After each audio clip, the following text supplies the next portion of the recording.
£20,000 for the names of the bombers. That's not how we do things here. Hello? Mr. Hennessy, he's here again. That's 5 days in a row now. What does he want? His daughter was killed in the bombing.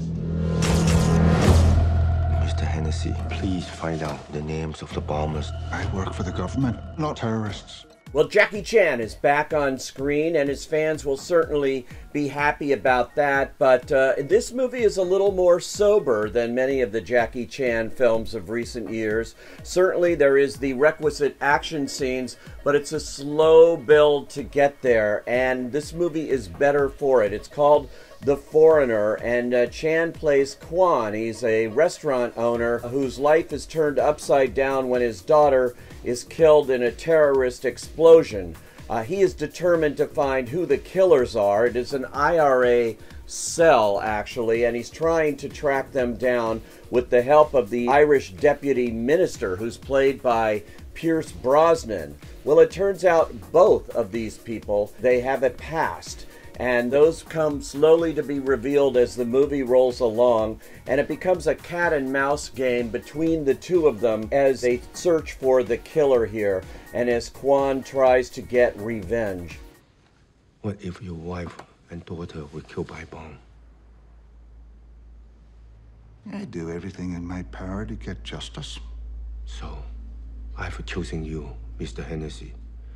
You will tell me who killed my child. It is a very effective action thriller. I was surprised at quite how good this was and how serious this was, but I shouldn't have been because it comes from the director Martin Campbell. He's responsible for movies like GoldenEye, Casino Royale. In fact, he obviously worked with Pierce Brosnan on the first James Bond film that Brosnan did. He knows how to do action at a price. This movie is not overly expensive, but it's all there on the screen, and it really brings up some interesting issues about payback and how we live our lives even though we are trying to escape our past. But when those pasts creep up into the present, that means trouble. Jackie Chan gets to do all the things you might expect Jackie Chan to do, but it's an older Chan on screen here, and he's allowed to emote. He has some very emotional scenes as well. It proves he's really a fine actor. Now, he won an honorary Oscar for all of his stunt work a couple of years ago, and that was well deserved, but this movie really shows a side of him we haven't seen. It's not the Rush Hour movies here, folks. This is a movie with a more sober tone. Any attempt by you to contact them is likely to end very badly.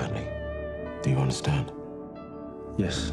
Pierce Brosnan is excellent and slippery in this character as Liam Hennessy as he tries to thwart Kwan's plans, and he has his own reasons for doing that. There's a fine supporting cast. It includes Rory Fleck Byrne. He plays the nephew of Brosnan's character, who's brought in to kind of take care of things. Things are also complicated by Mary, who is Brosnan's wife. She's played by Orla Brady, and she's a terrific actress here. I really like their scenes. I won't say too much.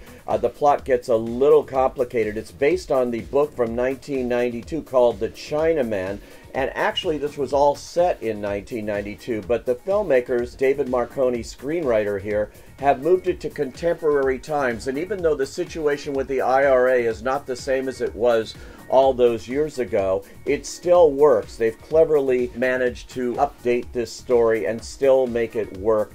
Thanks also to great acting here. Really fun to see total pros like Jackie Chan and Pierce Brosnan going on one-on-one on the screen here. The Foreigner is pure entertainment for those who love action thrillers. This one is as solid as it gets. I say for fans of the genre for sure, and for fans of Jackie Chan, go.